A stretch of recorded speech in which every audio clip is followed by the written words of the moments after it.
how are you? Think you are well by the grace of Almighty Allah. Today, I have come here to take the class on online. I made as a lecturer of English in Sherwood International Student College. Today, I will give you a new lecture on modifiers.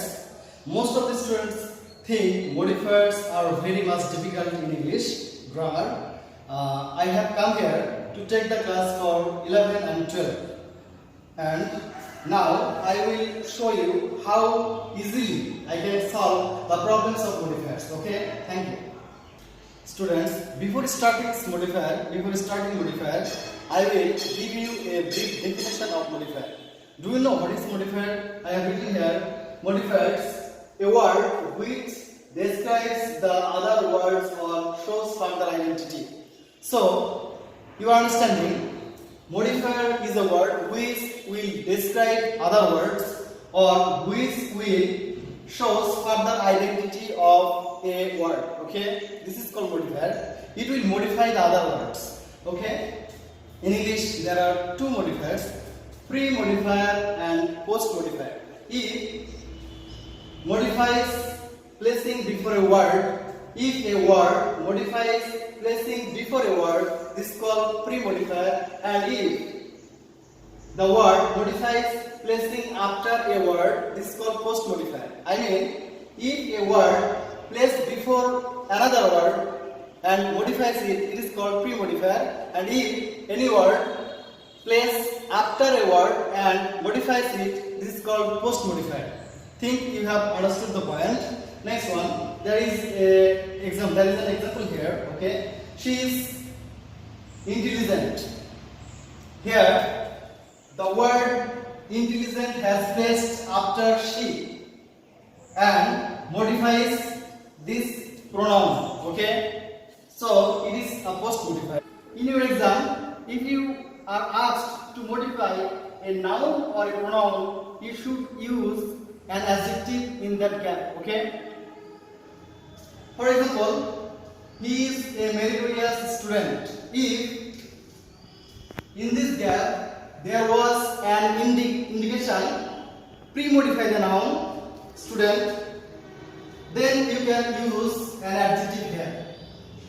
I have written an adjective here to pre-modify the noun. Okay, so if you see the indication, pre-modify the noun or post-modify the noun or post-modify the pronoun or pre-modify the pronoun, you should use an adjective in that gap. Okay, so we are understanding about this. Adjective will modify a noun or a pronoun. Okay, next one, adverb. Adverb modifies verb, adverb and adjective. If you want to modify a verb, an adverb, an adjective, you should use an adverb in that gap. Because we know an adverb can modify a verb, an adverb and an adjective. Now you can ask me, what kind of adverb should be used to modify, and what kind of adverb should use to modify a verb, an adverb and an adjective? I have written here, if you want to modify a verb, you should use any adverb. You can use any kind of adverb if you want to modify a verb. But if you want to modify an adjective or an adverb, you should use very, totally, fully, really. This kind of adverbs there. Okay. If you want to modify an adjective and an adverb, you should use this kind of adverb. Okay. But if you want to modify a verb, you should use any kind of adverb. Think you have understood the point. Next one, number 3. Noun adjective as a modifier. We know noun plus noun. If two nouns are compound in a sentence or two nouns are placed at the same time, we can call it a noun adjective. The first one is working like an adjective. The first one will work like an adjective, and for this reason, this noun plus noun is called a noun adjective. Okay. For example, steam engine. Steam is a noun. Engine is a noun. Mango tree. Mango is a noun. Tree is a noun. But steam and mango is the possessive of tree and engine. We know possessive is a kind of adjective. So steam and mango are working as adjective in the word. Okay. And again telling, if noun plus noun is placed at the same time, we call it a noun adjective. If you see in the exam, you are asked to use a noun adjective, you should use another noun, okay, to pre-modify the other noun. I have used steam here to modify engine. I have used mango here to modify the tree, okay. Like water bottle, water pollution. These are the examples of noun adjective. Think you have understood the point. Okay, next one, appositive. Appositive, noun oblique noun phrase oblique adjective phrase placing after a noun will give further identity of the previous noun. I mean, if any adjective phrase, noun phrase placed after any noun to make or to show further identity of the previous noun is called an appositive. Okay. Example: Rahul, the orphan boy of Sherpur, is innocent. Here, Rahul is a noun. The orphan boy of Sherpur is a noun phrase.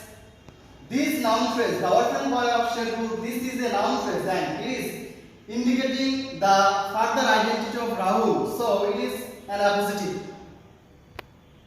You can call it an adjective phrase because modifiers without adverb, all the modifiers without adverb, all the modifiers work like an adjective.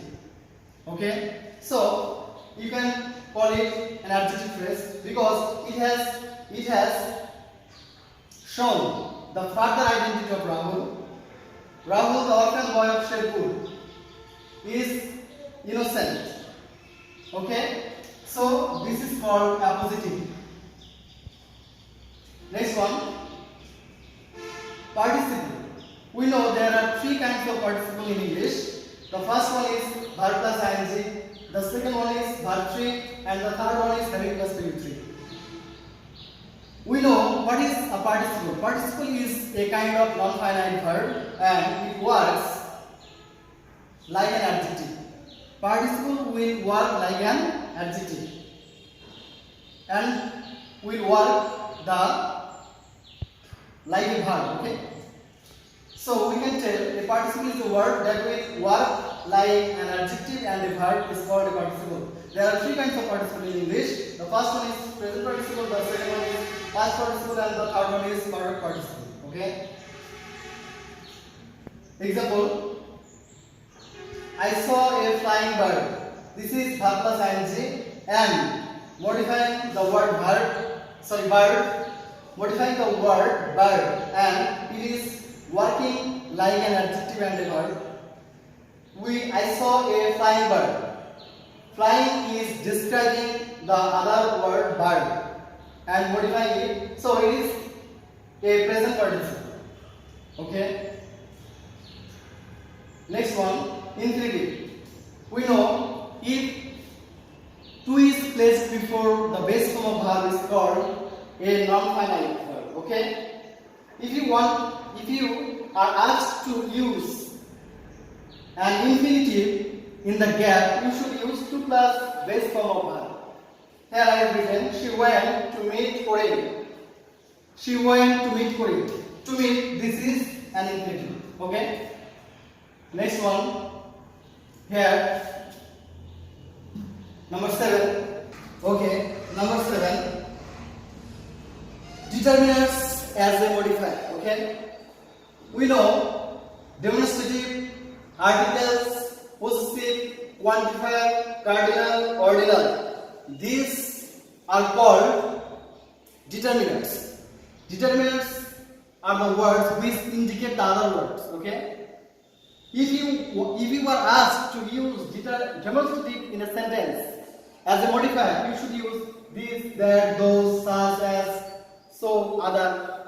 Okay, these words. If you are asked to use articles as a modifier in the gap, you should use a and oblique d. Next one. If you are asked to use possessive as a modifier in the gap, you should use his, her, your, their, etc. If you are asked to use quantifier in the gap as a modifier, you should use many, all, any, no, few, little, much, some, etc. These are the quantifier. And next one, if you are asked to use cardinal number, you should use in the gap 1, 2, 3 as a modifier. Next, if you are asked to use ordinal number in the gap as a modifier, you should use first, second, third. These modifiers, these determinants. Okay. So I think you have understood the determinants. If you are asked to use determinants without indicating this, you can take any of these determinants according to the passage. Okay. Next one, number 8, intensifier. We know intensifier is an adverb. Okay. Very, fully, extremely. These words indicate enough. These words indicate intensifying things or intensifying matters. So these words are called intensifier. Okay. If you are asked to use intensifier in the gap as a modifier, you should use very, fully, extremely, etc. Okay. Next one, adjective clause and adverb clause. We know clause are of 3 kinds. Okay. Number 1, principal clause. Number 2, subordinate clause. Number 3, coordinate clause. Subordinate clauses are classified into 3. Okay. Subordinate noun clause, subordinate adjective clause, and subordinate adverb clause. Generally, we know an adjective and an adverb modifies the other words. Okay. Adjective will modify noun or pronoun. Adverb will modify a verb, an adjective, and an adverb. So, like an adjective clause will modify a noun or a pronoun. Next one, adverb clause. Like an adverb clause will modify a verb, an adjective, or an adverb. Okay. I have written 2 examples here. I will do the work which you will order. This is an adjective clause because this adjective clause is describing the word noun. We know an adjective modifies a noun or pronoun. This adjective clause is modifying the word. Okay. So it is working like an adjective. So it is adjective clause and a modifier. Next one, I will go where you are. Here, where you are is adverb clause and is modifying the verb go. Okay, and we know an adverb is a word which will modify a verb, an adverb, and an adjective. Here, this clause is modifying the verb go. Okay. So is working like an adverb and it is a kind of modifier. The last one, nominal compound. Adjective plus noun, gerund plus noun, noun plus gerund. These kind of compound words are called nominal compound. Okay. If you are asked to use a nominal compound in the gap as a modifier, you should take the help of this kind of compound words. Okay. Think you have understood the overall class on modifiers. Now I will give you a briefing on the whole modifiers. Okay. The first one, adjective. will modify a noun or a pronoun. I mean, if you are asked to modify a noun or a pronoun, you should use an adjective. The second one, adverb. If you are asked to modify a verb, an adverb or an adjective, you should use an adverb in the gap as a modifier. Third one, if you are asked to use a noun adjective, you should write or you should use another noun as a modifier. If you are asked to use appositive, you should use a noun phrase or adjective phrase after a noun to modify the previous noun. If you are asked to use a participle, you should use verb plus ing, the first priority. But you can use verb 3 or having plus PP3 if you are asked to use it, okay? 6. If you are asked to use infinitive as a modifier, you should use to plus base from. If you are asked to use determinants, you can use these: demonstrative, articles, possessive, quantifier, cardinal, ordinal. If you are asked to use intensifier, you can use very fully, extremely as a modifier. If you are asked to use adjective clause or adverb clause, you should use adjective and adverb clause as a modifier. If you are asked to use nominal compound as a modifier, you can use this kind of compound words, okay? Students, I have tried to make you understand the modifiers. Think you will be benefited with the class on modifiers, and wait for the next class. Till then, you will be safe in your home, and stay safe and stay home. Thank you.